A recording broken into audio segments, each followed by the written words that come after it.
Halo pengguna YouTube yang terhormat, selamat datang. Gimana kabar kalian? Semoga sehat selalu.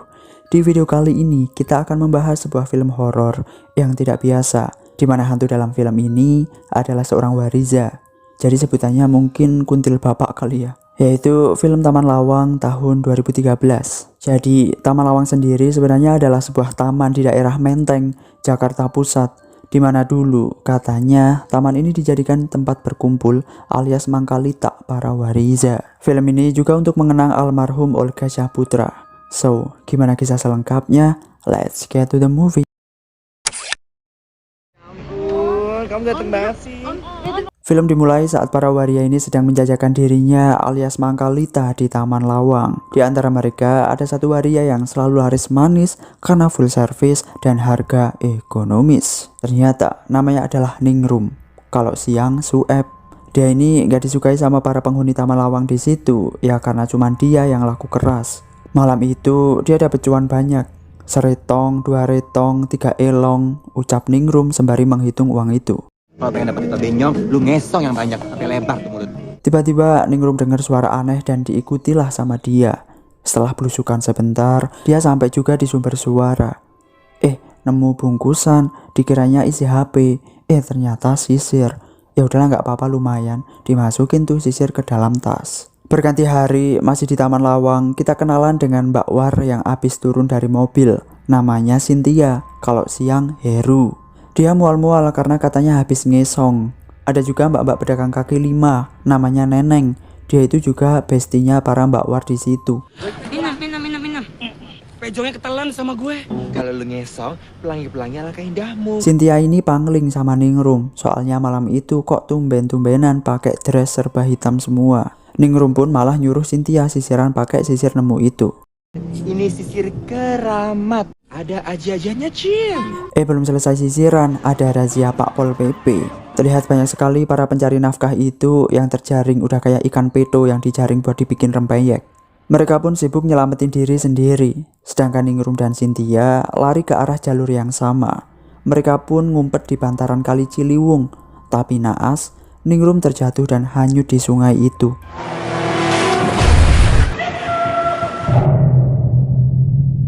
Cynthia pun terpaksa meninggalkannya dan bergegas pulang. Ternyata dia tinggal di sebuah kosan sama preman Taman Lawang namanya Jackie. Dia selalu malak Cynthia setiap dia pulang mangkal. Malam itu Cynthia sangat muak dengan Jackie.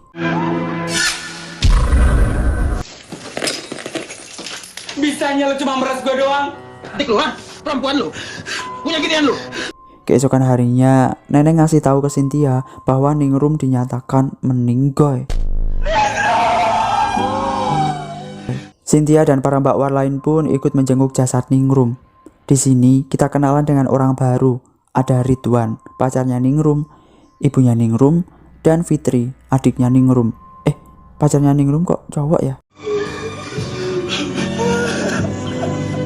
Setelah itu, ibunya Ningrum teringat saat dulu Ningrum kecil. Dia selalu rebutan boneka sama Fitri yang pada akhirnya dia selalu mendapat perlakuan kasar oleh ayahnya. Itulah yang bikin Ningrum mengikuti jejak Lucinta Luna. Bahkan sampai sekarang pun ayahnya masih benci dengan Ningrum alias Sueb. Ini Ridwan, temannya Ningrum. Bukan Ningrum, dia Sueb. Hantu Ningrum mulai menghantui guys. Setibanya di kos, Cynthia ini nemu sisir punya Ningrum. Lalu tiba-tiba Jack ini nyuruh Ningrum buat ikut lomba lip sync karena berhadiah duta benyong alias duit banyak. Tapi Cynthia ini nolak dan pergi ke WC. Setibanya di WC, sosok hantu Ningrum mulai menampakkan diri. Jackie pun kembali memaksa Cynthia untuk ikut lomba itu. Di malam hari berikutnya, Cynthia yang sudah usai dari masa berduka kembali mengais rezeki. Di Taman Lawang itu, dia ngumpul sama anak-anak situ. Dia curhat kalau sekarang sering dihantui oleh Ningrum. Dia juga takut pulang kalau nggak bawa duta benyong, bisa habis sama Jackie. Mereka pun nyaranin buat tidur di tempat mereka. Lecet dong anak orang. Gini aku takut sama hantu. Lu sopan ya. Ketemunya saja. Walaupun Cynthia takut digilir ya, tapi dia percaya sama anak-anak itu. Ya udah deh, dia tidur di sana. Singkat cerita, lomba lip sync itu dimulai. Saat giliran Cynthia tampil, di kejauhan dia kayak ngelihat hantu Ningrum. Ia pun langsung lari ke wardrobe. Di dalam pun ia masih diteror hingga pingsan. Karena penampilannya nggak maksimal, Cynthia pun nggak dapat apa-apa. Cynthia takut dong mau balik kos. Dia pun nginep di tempat Ridwan. Cynthia disuruh tidur di kamarnya Ningrum dan dikasih baju ganti bajunya Ningrum. Tiba-tiba dia ngelihat sisir Sasak itu dong. Dia tanya tuh sama Ridwan, kok bisa di situ? Padahal sisirnya udah dikasih ke dia dan udah ditinggal di diskotik. Tapi Ridwan bilang Ningrum punya 2 sisirnya. Berganti scene di Taman Lawang, ada seorang mbak war yang tiba-tiba aja punya sisir Sasak itu. Dan berkat sisir itu jualannya laku keras. Dia pun digondol om-om hidung polkadot buat adu pedang. Setibanya di hotel, si om itu nyuruh Mbak War buat mandi sama gosok gigi, soalnya mulutnya bau tanah sengketa. Ya udah, dia pun ke kamar mandi. Tiba-tiba si om itu udah disedot aja terongnya. Dia pun ngerasa keenakan. Tapi saudara-saudara, justru Mbak War baru keluar dari kamar mandi. Loh. Jadi yang nganuin si om siapa dong? Buset, ternyata hantu yang ngasih servis guys. Mbak War itu tiba-tiba saja dirasuki dan langsung menghabisi si om dengan sisir Sasak itu. Sedangkan di kosan Ridwan, Cynthia yang sedang ngorok tiba-tiba terbangun karena didatangi sosok Ningrum.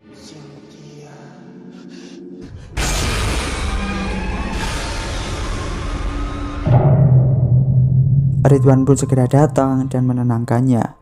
Cynthia yang udah nggak betah minta buat dianterin ke kos. Jaki lihat dong Cynthia sama Ridwan.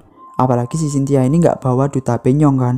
Akhirnya Cynthia dihabisi oleh Jaki saat itu juga. Keesokan harinya Cynthia dimakamkan. Terlihat begitu hikmat acara pemakaman yang dipimpin oleh Ibu Peri. Dia adalah ustazahnya para waria. Saat semua hendak pulang, bestinya Cynthia datang terlambat. Lu ngeliat dada lo heboh banget.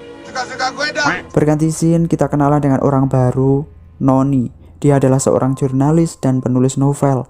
Dia dapat berita mengenai kematian Cynthia dan si Kokom alias waria yang menghabisi om-om tadi. Dan Noni pun ingin mencoba untuk mengungkap kasus itu. Polisi pun menginterogasi orang terdekat Cynthia, yaitu Ridwan, untuk dapat informasi tentang Jaki. Ridwan bilang dia cuma tahu tapi tidak kenal sama si Jaki. Sedangkan Noni menginterogasi Kokom, tapi tidak dapat jawaban sama sekali. Di malam harinya, Ridwan yang sekarang dekat sama Fitri sering diteror Ningrum saat mereka jalan. Seolah-olah Ningrum itu nggak rela kalau mereka berdua jadian. Noni yang terus melakukan investigasi akhirnya mendatangi Taman Lawang untuk dapat informasi. Tapi ya sudah kita duga, jawaban mereka malah aneh-aneh. Anda puas kami lemas. Ia juga mendatangi diskotik tempat biasa Cynthia nongkrong. Bukannya dapat info, kini Noni malah juga dihantui oleh Ningrum dan juga Cynthia. Saat dia keluar diskotik, dia ketemu sama Jaki. Tapi Noni nggak tahu kalau itu Jaki yang dia cari. Berganti scene, Ridwan ini tiba-tiba nemu sisir Sasak itu lagi di kamar. Padahal udah dibawa sama Cynthia.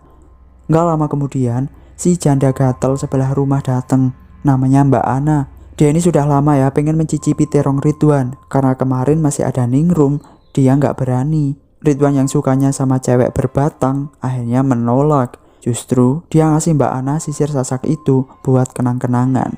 Soalnya si Ridwan mau kerja ke Bogor.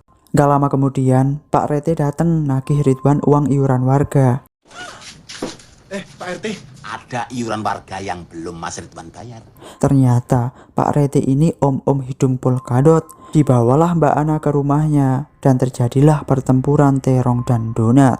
Karena Mbak Ana bawa sisir Sasak itu, ia pun kerasukan dan langsung menghabisi Pak Rete. Warga yang mendengar teriakan Pak Rete langsung menangkap Mbak Ana. Maju semua! Ayo!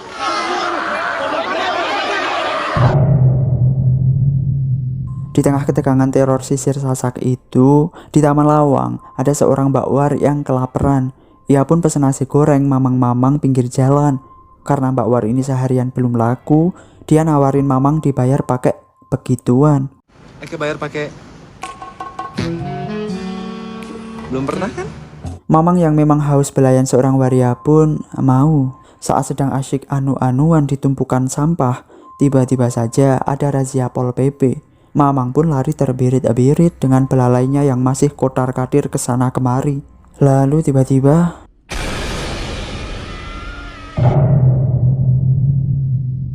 beralih ke Noni saat ia pulang, bahkan hantu Ningrum dan Cynthia masih saja mengikutinya. Penyakit bengek Noni pun kambuh setelah melihat serangkaian penampakan itu.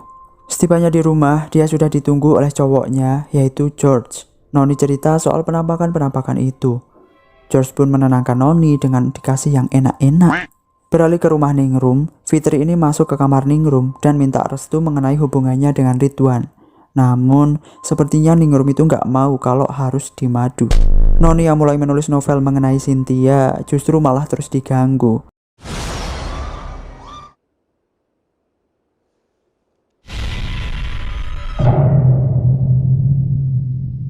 Keesokan harinya, polisi berhasil mengungkap profil Jackie. Noni pun seketika ingat bahwa orang yang dia lihat di depan kafe waktu itu adalah si Jackie.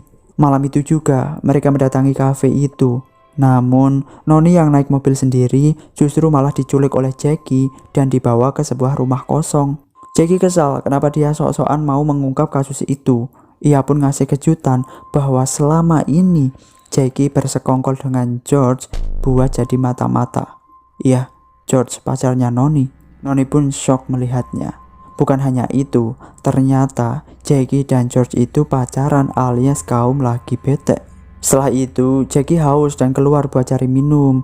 George yang sebenarnya masih sayang sama Noni bilang kalau dia terpaksa melakukan itu karena dijanjikan uang tebusan yang gede. Lalu saudara-saudara, tiba-tiba saja Noni kerasukan hantu Ningrum. Ia pun seketika menghabisi George.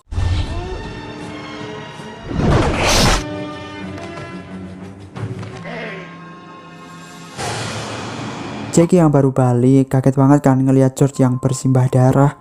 Ia pun was-was dan nantangin Noni. Tapi jurik mah kuat. Walaupun berbekal sisir sasak, Noni mampu menghabisi Jackie hingga ke akar-akarnya. Sisir bukan sembarang sisir.